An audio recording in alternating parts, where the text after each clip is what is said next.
বন্দ্যোপাধ্যায় কি বলেছিলেন?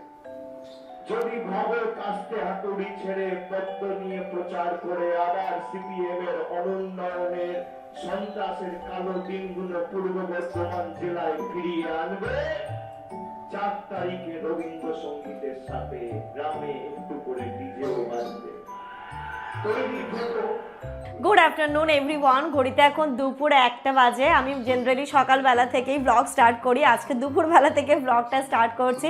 আজকে হচ্ছে এই যে 4th মে, গভীর অধীর আগ্রহে যেই দিনটার জন্য সবাই অপেক্ষায় ছিল, সবাই তাদের সবাই আমরা আমাদের গণতন্ত্রের যে অধিকার সেটা তো ভোট দিয়ে দেখিয়ে দিয়েছি। আমি ভোট দিয়েছি, সবাই দিয়েছে। এবার হচ্ছে ভোট দেওয়ার সংখ্যাটাও অনেক বেশি ছিল। তো এক্সাইটমেন্ট একটুখানি তো ছিল যে আমাদের রাজ্যে কোন সরকার আসছে, অবশ্যই, কারণ আমরা যে রাজ্যে বাস করি তো সেখানে কোন সরকার আসছে, কি হতে চলেছে সেটা জানাটা তো আমাদের অধিকার এবং জানাটা আমাদের কর্তব্য। তা আজকে সকালবেলা থেকে মোটামুটি সবার বাড়িতেই টিভি চলছে কম বেশি। হ্যাঁ, আমাদেরও আর তার ব্যতিক্রম আমরাও নই। সকালবেলা থেকে টিভি চালিয়ে নিউজ চ্যানেল খোলা, কখনো এবিপি আনন্দ, কখনো জি 24 ঘন্টা, এটাই চলছে। সকালবেলা থেকে ল্যাদ খেতে খেতেই দিনটা শুরু হয়েছে। আজকে রান্নাবান্নার চাপও অতটা নেই। তো এদিকে জামানো টিভির সামনে বসে আছে, কাজও করছে, টিভির সামনে বসে ইনুর মতো খেলা করছে, আমিও ফোন ঘাঁটছি, টিভি দেখছি। এরমভাবে আমাদের সকাল থেকে দুপুর পর্যন্ত সময়টা কাট। যাই হোক, ঘড়িতে এখন দুপুর 1:30 বাজে। আমরা তো মোটামুটি একটা ছবি কিছুটা হলেও ক্লিয়ার দেখতে পাচ্ছি এবং সবাই বুঝতে পারছি। আমরা সবাই কি বলে, বুঝতেই পেরে গেছি কি হতে চলেছে, কি আসতে চলেছে। যাই হোক, দেখো রাজনৈতিক দল তো অবশ্যই ডিপেন্ড করে যে আমাদের এখানটাতে কারা আসছে, কি হতে চলেছে, অবশ্যই সেটা হচ্ছে গিয়ে আমাদের ওপরেও এফেক্ট ফেলে এবং ডিপেন্ড করে। তাই জন্য সকাল থেকে আমরা বসেই ছিলাম, দেখছিলাম। তবে কি বলতো, দেখো কোন রাজনৈতিক দলকে সাপোর্ট করি বা কি করি সেটা নিয়ে আমি কোনো কথা এখন বলতে চাই না। শুধু একটাই কথা বলতে চাই, কারণ আমার ব্লগটা কখনোই বা আমরা সোশ্যাল মিডিয়া ইনফ্লুয়েন্সার যারা রয়েছি বা কে কী করে জানি না, তবে আমার ব্লগে বা আমি কখনোই ওই রাজনৈতিক ইস্যু, ধর্মীয় ইস্যু এইগুলোকে নিয়ে কখনোই কোনো দিন ব্লগ করিনি। আশা করছি আগামী দিনগুলোতেও করব না, কারণ আমার ব্লগের কন্টেন্ট এটাই, আমি আমার দৈনন্দিন জীবনে কি করি না করি সেটাই দেখানো। তাই আজকের দৈনন্দিন জীবনটাও তো আমার অন্যান্য সবার মতোই, যেমন আমরা সবাই ভোট দিয়েছি, ভোটের রেজাল্ট দেখছি, সংসারের রান্না বান্না কোনো কিছুই তো থেমে নেই। আমাদের যারা আমরা গৃহকর্মী, আমাদের কোনো কিছুই থেমে নেই। আমাদের প্রতিদিনের ন্যায় আজকেও কিন্তু তেমনইভাবেই চলছে। তো যাই হোক, সকালবেলা থেকে তো এইগুলো দেখছি, চলছে, দেখা যাক কি আসতে চলেছে। হ্যাঁ, যেই সরকারই আসুক না কেন, সরকারের প্রতি পূর্ণ আস্থা থাকবে যে যেটা হবে সেটা আগামী দিনগুলোতে খুব ভালো হবে। আমাদের জেনারেশনটা তো নষ্ট হয়েছে, পরবর্তী জেনারেশনগুলো যেন ভালো হয়, অ্যাটলিস্ট শিক্ষিত সমাজটাকে যেন নষ্ট আর না করে, তার প্রতি আস্থা রাখবো আমরা। যেই সরকারি আসুক না কেন, যে সরকারি এখনও বুঝতে পারছি না, যে সরকারি সরকার গঠন করুক না কেন, দেখো আমরা সাধারণ মানুষ, আমাদেরকে তো খেটে খেতেই হবে। যেই রাজনৈতিক দলই আসুক না কেন, আমাদের নিত্যদিনের কাজ, আমাদের কাজকর্ম, আমাদের পরিশ্রম আমাদেরকে কিন্তু করে আমাদেরটা করতে হবে। সাধারণ মানুষ আমরা, হ্যাঁ আমাদের একটা রাইটস রয়েছে, আমরা আমাদের মতামতটাকে জানাতে পারি, ঠিক আছে? মতামত জানিয়ে আমরা সাধারণ মানুষ যেটাকে সঠিক মনে করব সেটাই হবে। তবে এই যে যাই হোক না কেন, আমি কোনো রাজনৈতিক দলের কথা এখন বলবো না বা বলতেও চাই না। শুধু এইটুকুই বলবো যে শিক্ষার যে একটা মান, সেই মানটা থাকুক। এই যে আজকে কি বলবো, এই যে 26,000 চাকরি, তারপরে আজকে যে আমি আজকে এতটা পড়াশুনো করে কোনো চাকরির কোনো আশা নেই। বিশেষ করে আমরা কি করেছি, আমরা গ্র্যাজুয়েশন করেছি, মাস্টার্স করেছি, বিএড করেছি, কোন আশায় করেছি? আমরা টিচার হব। ছোট্টবেলা থেকে স্বপ্ন দেখেছি যে আমরা টিচার হব, কিন্তু সেই সুযোগটাই আমরা পাইনি। আমি এখনও একবারও এসএসসি দেওয়ার সুযোগ পাইনি, যদিও বা এবার পেলাম। এবারের তো কাট অফ কেমন ছিল সেটা তোমরা জানোই এবং কী লেভেলের ছিল। তো সেইখানে দাঁড়িয়ে অনেক অনেক অনেক শিক্ষিত মানুষের আমাদের মতো জেনারেশনের স্বপ্ন ভেঙে চুরমার হয়ে গেছে। শুধু এইটুকুই চাইবো, যে সরকারি আসুক না কেন, শিক্ষার মানটা বাড়ুক, আমাদের পরের জেনারেশনগুলো ভালো থাকুক, আমাদের মতো কষ্ট বা এই যে বেকার যুবক বা যুবতীদের চোখের জলটা যেন আর না পড়ে, এটুকুই চাইবো। এবং উন্নয়ন বাকি দিনগুলো যা হবে, কারণ মানুষই তো নিয়ে আসে রাজনৈতিক নেতাদের, রাজনৈতিক দলেদের অনেকটা ভরসা, অনেকটা আস্থা রেখে। তো আশা করছি যে দলই আসুক না কেন আমাদের সেই আস্থাটা রাখবে। তো যাই হোক চলো, আমি আর এইসব এর মধ্যে যেতে চাই না। এগুলো হচ্ছে প্রচণ্ড একটা কি বলবো, দ্বন্দ্বের জিনিস, তাই তো? হ্যাঁ, কন্ট্রোভার্সি। তো কন্ট্রোভার্সি নিয়ে ব্লগ আমি কোনোদিন করিনি, আগামী দিনগুলোতেও করবো না। আমার উদ্দেশ্য হ্যাঁ সবকিছু ভালো হয়, সিস্টেমে চলে। সব থেকে বড় কথা, যে সরকারি আসুক না কেন সব কিছু ভালো হোক, উন্নয়ন হোক, শিক্ষার মান বাড়ুক, শিক্ষিত সমাজটা আরও এগিয়ে যাক, তারপরে পিছিয়ে পড়া মানুষগুলোকে টেনে নিয়ে আসুক। সে মানে মোদ্দা কথা হচ্ছে শিক্ষিত হও সবাই, মাথা দিয়ে অনেক কিছু ভাবো। তো এটাই হচ্ছে ব্যাপার। যাই হোক, এইসব দ্বন্দ্বের মধ্যে আমি যাচ্ছি না, যা হবে যেটা হবে সেটাই ভালোর জন্য হবে। তো আপাতত চলো আজকের দিনটাকে শুরু করি। আজকের দিনটা বলতে আমার তো আজকে রান্নাবান্নাও তেমন নেই, কালকের যা যা ছিল সেইগুলো রয়ে গেছে। ইনুকে স্নান ধান করিয়ে দিয়েছি, এবার আমরা স্নান করব আর খাবার দাবারগুলো গরম করব। বাকি মতামত, তোমাদের যা মতামত কমেন্টের মাধ্যমে জানিও। বাস এটুকুই বলবো। সবাই একটু বকো তো তোমরা, ইনুকে একটু সবাই বকো। খুব দুষ্টু হয়েছে, খুব দুষ্টু হয়েছে, দেখেছো? চুল আঁচড়াবে না, দেখেছো? একটা কথা শোনে না আমার মাম্মা। আমি রেগে যাচ্ছি কিন্তু। হাতে লাগবে। চুলটাকে আছে না, দেখো দেখো দেখো কি করছে। কি করছে দেখো, চুলটা আছে না। ব্যাংকটাকে নিয়ে এসো, ব্যাংকটাকে নিয়ে এসো, যাও বাইরে থেকে নিয়ে এসো, ব্যাংকটা নিয়ে এসো, ব্যাংক নিয়ে এসো। ওই ব্যাংক আসবে কিন্তু। চলো ব্যাংকটার কাছে দিয়ে এসো, চল। তাহলে বসো, তাহলে এখানে চুপ করে বসো। চুলটা আমি আঁচড়ে দেবো। চুলটা কেমন ওরকম করে না মা, আমার দেখো শিখেছে, কি শিখেছে, কি শিখেছে। তুমি হলুদ পাখিটাকে ডেকে নিয়ে আসবে। নিয়ে আসবো, নিয়ে এসো তো হলুদ পাখি। আয় হলুদ পাখি, আয় আয় হলুদ পাখি আয়। না না, আচ্ছা আমি 1 2 3 গুনবো, 1 2 3 গুনবো আর শুনবে না, শুনবে না। 1 2 3 গুনবো আর ইনু কিন্তু উঠবে, ঠিক আছে? দেখি দেখি তোমার 1 2 3 এর কত ক্ষমতা। এই দেখো, সবাই সবাই দেখো, ঠিক আছে? আমি 3 গুনবো, ইনু এখানে চলে আসবে। 1 2 3 চলে এসো, চলে এসো, চলে এসো, শিখিয়ে এসো। ই বাবা, প্রচন্ড হয়েছে, অবাধ্য হয়েছো তুমি। তুমি তো পেস্টিস পুরো শেষ করে দিয়েছো আমার। আবার গুনছি, এবার কিন্তু আসবে, ঠিক আছে? আচ্ছা দিদির বাড়ি নিয়ে যাব না, আমরা এখন দিদির বাড়ি যাব, চলো। 3 গুনছি, এবার আসবে আমার সোনা বাচ্চা, এবার আসবে। 1 1 1 1 এই যে চোখ বন্ধ করে। 2 এই যে 2 3 চলে এসো। বাবা মেয়ে বড় হয়ে গেছে।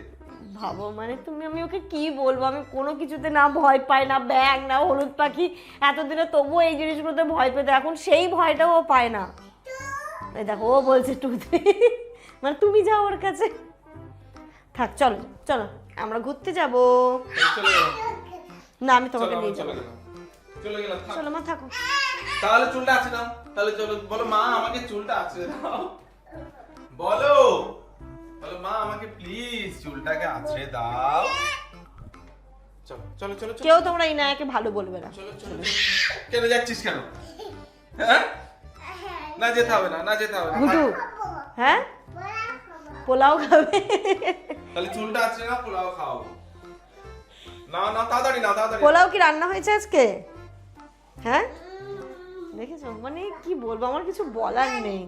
কালকে তো অনেকটা বাসন হয়েছিল, এগুলো সব আপা আর আমি মিলে করেছি। আপা একা পক্ষে তো চাপ হয়ে যেত, সব আমি নিয়ে গিয়ে হেল্প করেছি, দুজনে মিলে করেছি। এখন এইগুলোকে সব রেখেছি, এইভাবেই আছে।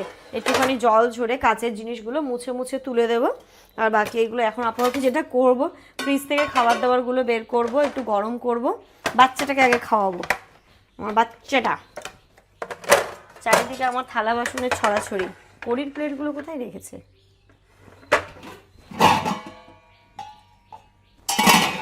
এগুলোকে কোথায়, তাহলে এতে দিয়েছে? ও এতে দিয়েছে, অসুবিধা নেই। এসব মা পোলাও খাবে তো? ওই মাংস তো আমাদের হবে না, তাহলে আগের মাংস বের করতে হবে নাকি? মামা মামা এটা পাপাকে দাও, ওটাকে রাখো, 2 হাত দিয়ে ধরতে হবে। একটু মামাকে হেল্প করো, পাপার কাছে নিয়ে। ঠান্ডা লাগবে, ঠান্ডা না মা? দাও দি দাও, এই এক্ষুনি গায়ে পড়তো। আর পারবে না, এটা পারবে না। দাঁড়া দাঁড়া দেখছি আমি আর পারবে কিনা তুমি। কোনটা তুমি পারবে, কোনটা তুমি ও ধরো পনির আছে। হ্যাঁ মা, হ্যাঁ দিয়েছিলাম। দাঁড়া বাবা, দাঁড়া দাঁড়া দাঁড়া মা। ইস মা, সরো সরো সরো যাও। মা চিকেন আছে, পনির আছে, আর হচ্ছে সেদিনের আরেকটু চিকেন আছে। এই দিয়ে আমাদের এখন হয়ে যাবে না? এই যে ধরো চিকেন, আলাদা আলাদা করে বানাবো। হ্যাঁ করবো। এই যে পনির, এখানে আছে আর একটু চিকেন, আর এই যে হচ্ছে রাইস, হয়ে যাবে না আমাদের? এটাতেই গরম করতে বসিয়ে দিই ভাতটা, ভেপারে হয়ে যাবে আস্তে আস্তে।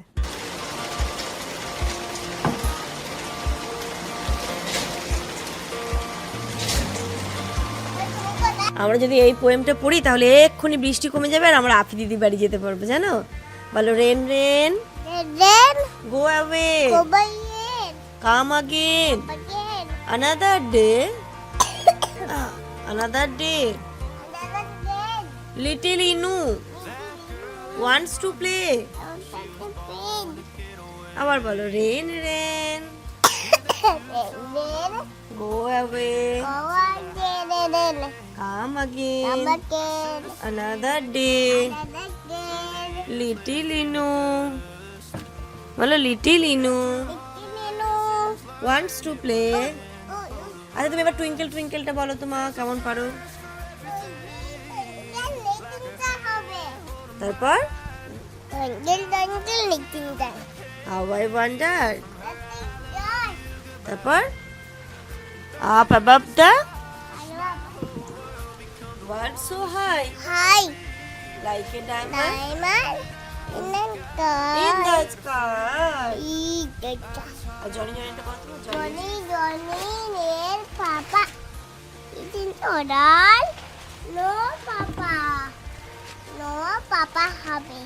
telling lies, তারপর no papa, open your mouth, বলতে হবে তো, open your mouth,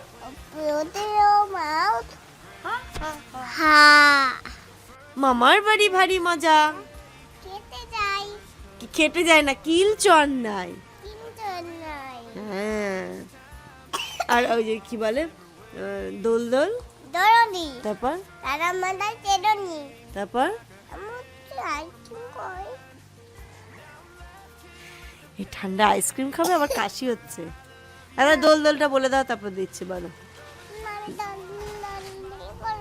বাবারি, ওতে ব্যাংটা ব্যাংটা ব্যাংটা ব্যাং। গুড ইভিনিং এভরিওয়ান, ঘড়িতে এখন সন্ধে 6:15 বাজে। আমরা তিনজনে একটু ঘুম দিলাম। দাঁড়া রে মা, দাঁড়া রে। আর দেখি বাইরে তুমুল ঝড় বৃষ্টি শুরু হয়েছে। উঠে এই জানলাটা খুলে দেখছি প্রচুর বৃষ্টি হচ্ছে। আর ইনু এখন দিদির বাড়ি যাওয়ার জন্য বলছে, মা চলো না মা আফি দিদির বাড়ি। এবার যাবো কি করে, এদিকে তো ঝড় বৃষ্টি হচ্ছে। মানে ঝড় হচ্ছে না, বাট ওই টিপ টিপ টিপ টিপ করে বৃষ্টি পড়ছে, বেরোলেই তো ভিজে যাবো।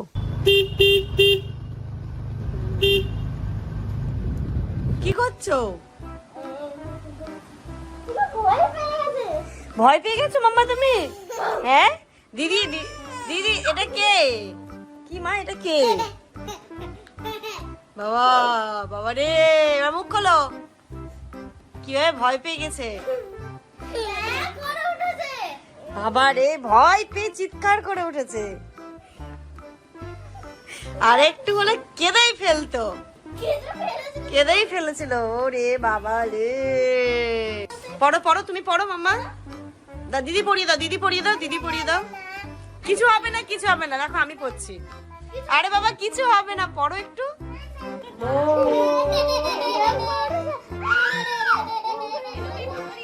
ঘড়িতে এখন রাত্রি দেখো না 8টা বাজে। আর এখানে আপা সুন্দর করে আমাদের জন্য মুড়ি মেখে দিয়েছে, আর এখানে বাঁধাকপির পকোড়া।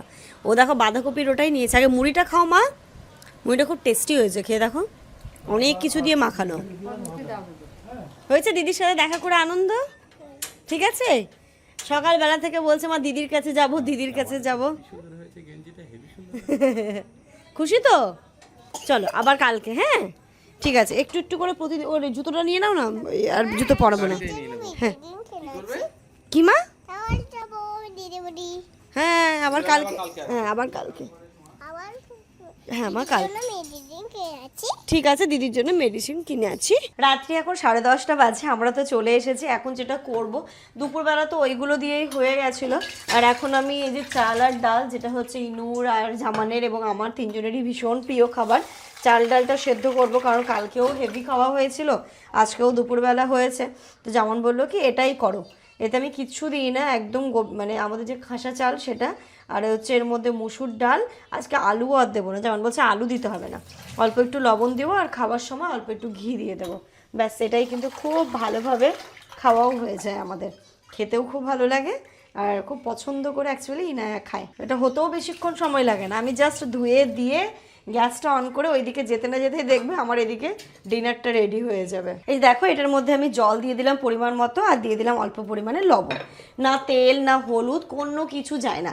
চাইলে এখানটাতে আর একটু সবজিপাতিও অ্যাড করে দেওয়া যায়, যদি একটু পটল থাকে, আলু থাকে, এইগুলো দিয়ে। ঝিঙেটা আমি কখনো দিই না, একটু আলু থাকলে, একটু পটল, একটু গাজর যদি থাকে, এই টাইপের সবজিপাতিগুলি একটুখানি অ্যাড করে দিই।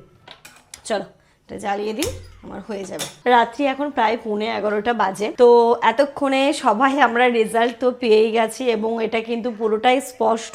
হ্যাঁ, এই কথাগুলো হয়তো আমার মনে হলো যে একটুখানি তোমাদের সাথে বা সবার সাথে শেয়ার করাটাও মানে আমার কর্তব্য। তো এতক্ষণে তো আমরা স্পষ্টতই বুঝে গেছি নতুন সরকার গঠন হবে।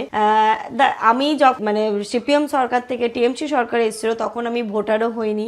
সত্যি কথা বলতে তখন এই জিনিসগুলো আমি কিছুই বুঝতাম না, সবে আমি সেই বছর মাধ্যমিক দিয়েছিলাম। তো তখন আমার কাছে ভোট বা এই ব্যাপারগুলো স্পষ্ট ছিল না, শুধু শুনেছিলাম। মানে তখন একটাই কথা উঠেছিল, পরিবর্তন না প্রত্যাবর্তন। আজকের দিনে এসে শুধু সেটাই মনে পড়ছে, পরিবর্তন না প্রত্যাবর্তন। তো পরিবর্তনটাকে মানুষ পছন্দ করেছিল, জনগণ পছন্দ করেছিল, তাই পরিবর্তন এনেছিল, প্রত্যাবর্তন হয়নি। বামপন্থী সরকার থেকে তখন টিএমসি সরকার আসে, এইটুকুই শুধুমাত্র তখন ধারণা ছিল। তারপর থেকে এই 15 বছর টিএমসি সরকারের চলল। তারপরে আজকের ডেটে এসেও মনে হয়েছিল জনগণের যে পরিবর্তন হবে নাকি প্রত্যাবর্তন হবে। জনগণ স্বেচ্ছায়, জনগণ যেটা সঠিক মনে করেছে, আমরা যেটা সঠিক মনে করেছি, সেটাই কিন্তু আবার পশ্চিমবাংলায় হলো। ঠিক আছে, পশ্চিমবাংলায় যে এইখানটাতে একটা সরকার দীর্ঘদিন যাবৎ থাকবে, সেটা কিন্তু যে হয় না, বারংবার এটা প্রমাণ করে দেয়, তাই না? আজকে যেই প্রতিশ্রুতি নতুন সরকার বা বিজেপি সরকার, ভারতীয় জনতা পার্টি দিয়ে রেখেছে, আর পশ্চিমবঙ্গের জনতা বিশ্বাস করে কোনো রাজনৈতিক দলকে নয়, বিশ্বাস করে প্রতিশ্রুতিকে, তার প্রমাণ কিন্তু আজকে আমরা পেয়ে গেলাম, তাই না? তখন কিন্তু খুব ভালোবেসে টিএমসি সরকারকে আনা হয়েছিল, যে টিএমসি সরকার যে প্রতিশ্রুতিগুলো জনগণকে দিয়েছিল, সিপিএম সরকার যেটা দিতে পারছিল না, তাই কিন্তু জনগণ নিয়ে এসেছিল। হয়তো আজকে সমস্ত জনগণের কাছে, সাধারণ মানুষের কাছে এটাই মনে হয়েছে যে যেই প্রতিশ্রুতিগুলো আগের সরকারই এখন বলতে হচ্ছে দিয়েছিল, সেইগুলো ফুলফিল করতে পারেনি বলে আবার নতুন সরকার নতুনভাবে সমস্তটা গঠন হবে। হ্যাঁ, এই কথাটাই আমি বলে শেষ করব। আমি জানি যে আমার ব্লগের কমেন্টে হয়তো কিছু কথা আসবে, বাট তোমরা ভালো করে, আবার নাও আসতে পারে, বাট তোমরা ভালো করেই জানো যে কখনোই আমি কোনো রাজনৈতিক দল নিয়ে কথা বলিনি আমার ব্লগে, আজকেও হয়তো বলতাম না। আমি শুধুমাত্র এই জন্যই বললাম, আমি যদি একদম চুপ করে থাকি সেটাতেও কিন্তু মুশকিল, সেটাতেও হয়তো অনেকের অনেক মানে নাও হতে পারে, আমি বলছি না, বা কিছু প্রকাশ আসবে দিদি তুমি কেন কিছু বললে না, তাই আমি বললাম। কারণ এটা তো আমিও তো এখানে বসবাস করি, ভারতবর্ষেই জন্ম, এটা কিন্তু মানে বলতে একবারও দ্বিধাবোধ নেই, যেই দেশে জন্মেছি সেই দেশেই মরতে চাই আমি। কারণ হয়তো অনেকের মনে হয় বা কিছু মানুষের মনে হয় মুসলিম মানে বহিরাগত, মুসলিম মানে এটাই, কিন্তু তোমরা হ্যাঁ আমরা বাঙালি না, সেটা কিন্তু নয়। সব সময় ভারত মাতাকে শ্রদ্ধা করি, ভারত মাতার বুকে জন্মেছি। তোমরা জানো আমার বাবা কোন ডিপার্টমেন্টে ছিল, তো ছোটোবেলা থেকে আমাদের রক্তে রয়েছে দেশের জন্য জান দিয়ে দেবো। ঠিক আছে, হ্যাঁ অবশ্যই আছে যে না ঠিক আছে, আমি প্রত্যেকটা মানুষেরই এক একটা ধর্মতে বিশ্বাসী, এক একটা ধর্মতে বিশ্বাসী, ঠিক সেরমভাবেই কিন্তু আমিও ইসলাম ধর্মাবলম্বী। হ্যাঁ, কিন্তু এ কথাটা বলতে আমি এ কথাটাই বলতে চাই, এবং সমস্ত রাজ্যবাসীর কাছে এটাই বলতে চাই as a social media influencer, যে আমরা মানে কোনো ধর্ম নিয়ে অ্যাটলিস্ট যেন খেলা না হয়, যে ধর্ম খেলাটা যাতে বন্ধ হয়। সবার আগে মানবতাটা যদি থাকে না, তাহলে দেখবে আমাদের গা কাটলে কিন্তু সবার গায়ে একই রক্ত, সবাই কিন্তু আমরা এক। তাই অ্যাটলিস্ট মানুষের এই জিনিসটাকে নিয়ে, ইমোশনটাকে নিয়ে আমার মনে হয় রাজনীতিটা না হওয়াই ভালো। মানবতাটা সবার ঊর্ধ্বে থাক। আমি সব সময় বলেছি, আমি কখনো কোনো ধর্মকে, আমার ব্লগ যারা রেগুলার দেখো তোমরা জেনে থাকবে, কখনো কোনো দিনই কোনো ধর্মকে আমি ছোট করিনি। আমি সমস্ত ধর্মকে রেসপেক্ট করি, কারণ আমরা জানি এবং আমাদের ইসলাম ধর্মে এটাই রয়েছে, তুমি যদি সমস্ত ধর্মকে রেসপেক্ট করো তবেই তুমি তোমার ধর্মকে রেসপেক্ট করতে পারলে। আমি কিন্তু এটাই জেনে এসেছি এবং আমার এটা পার্সোনাল ওপিনিয়ন তোমাদের সাথে শেয়ার করলাম। হ্যাঁ, আজকে যে আবহাওয়া একটুখানি কি বলতো, বিভিন্ন জায়গায় নানা এই যে রাজনৈতিক দল বিভিন্ন জায়গায় যে আবার ঝামেলা হচ্ছে, এই জিনিসগুলো আশা করছি নতুন সরকারের ওপর এইটুকু আস্থা আছে বা থাকবে, যে যেটাই হবে, যেই প্রতিশ্রুতিগুলো দিয়ে সাধারণ মানুষের কাছে যেই প্রতিশ্রুতিগুলো দিয়েছে সেই প্রতিশ্রুতিগুলো কাজ হবে। আমাদের শিক্ষিত সমাজটাকে আর হয়তো অবহেলিত হতে হবে না। শুধু এইটুকুই চাইবো যে নতুন সরকার, মানে আপনাদের কাছে এটাই আস্থা যে আর শিক্ষিত সমাজটাকে অ্যাটলিস্ট অবহেলিত যাতে না হতে হয়, তারা যেন সঠিক বিচার পায়, নারী সুরক্ষা যেই জিনিসগুলো কিন্তু বারংবার আসছে সেটা যেন আমরা দেখতে পাই। হ্যাঁ, তবেই খুব ভালো লাগবে। এবং এটা কিন্তু বাংলার জনগণ প্রমাণ করে দেয় যে তুমি এসেছো মানে এটা নয় যে সারাটা জীবন তুমি রাজত্ব করবে। বাংলার মানুষ চাইলেই কিন্তু প্রতিশ্রুতি যদি না মানে ফুলফিল পায় বা এই ডিমান্ডগুলো যদি ফুলফিল না করতে পারে, যখন তখন বাংলার মানুষ কিন্তু আবার পরিবর্তন এনে দিতে পারে। এটাই হচ্ছে গিয়ে বড় কথা। অতএব আমরা আস্থাশীল নতুন সরকারের প্রতি, নিশ্চয়ই আস্থাশীল, ভালো কিছু হবে।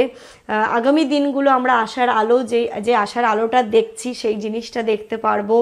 সাম্প্রদায়িক দাঙ্গাটা আশা করছি আর দেখতে পারবো না। সবাই যেটা মানে এখন যেটা শোনা যাচ্ছে যে না, আমরা সবাই ভাই ভাই একসাথেই থাকবো, অ্যাটলিস্ট যেন এটাই হয়। আফটার অল আমরা কিন্তু জন্মেছি একই মাটিতেই মৃত্যুবরণ করতে চাই। জানি না এই কথাগুলো কার কেমন লাগবে না লাগবে, বাট আমার যেটা পার্সোনাল মতামত সেটাই আমি তোমাদের সাথে পোষণ করলাম। হ্যাঁ, যেটা হয়েছে সেটা আমাদেরকে অবশ্যই খুব ভালোভাবে অ্যাকসেপ্ট করতে হবে এবং নতুন যে দিশা দেবে সেটাকেও এগিয়ে নিয়ে চলতে হবে।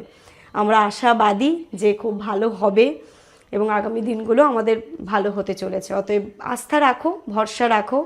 যারা অনেকে হয়তো ভেঙে পড়ছো, একটাই কথা বলবো, আস্থা রাখো, ভরসা রাখো, আশা রাখছি ভালোই হবে। যাই হোক, আমার কথার মধ্যেও যদি কোনো ভুল ত্রুটি হয়ে থাকে সেটাও তোমরা বলো। হতে পারে যে আমি সমস্ত জায়গাটাতে সঠিক নয় এবং অতটাও অভিজ্ঞতা আমার নেই। আমার এই ছোট অভিজ্ঞতা দিয়ে আমার যে কথাগুলো মনে হলো বলা উচিত সেইগুলোই বললাম, নইলে একটাই বললাম না যে আমি চুপ থাকতেই পারতাম। বাট ওই যে মানে যেহেতু আমি সোশ্যাল মিডিয়ায় রয়েছি, কিছু কথা তো বলাটাও আমার রেসপন্সিবিলিটি, তাই না? তো চলো, আজকের ব্লগটা এরমই থাকলো। একটুখানি ছোট ব্লগ হবে, একটুখানি ব্লগটা মানে গোছানো হবে না, অগোছালোই থাকবে। তো সব কিছু মিলিয়ে একটুখানি অ্যাডজাস্ট করে নিও। তোমরা সবাই খুব ভালো থেকো, সুস্থ থেকো, আমাদের সবার জন্য দোয়া করো। তোমাদের জন্য রইল অনেক দোয়া, অনেক ভালোবাসা। আশা রাখছি তোমরা আমাকে, আমার পরিবারকে যেমন ভালোবাসতে একই রকমভাবে ভালোবাসাগুলো আগামী দিনেও দেবে। Good night.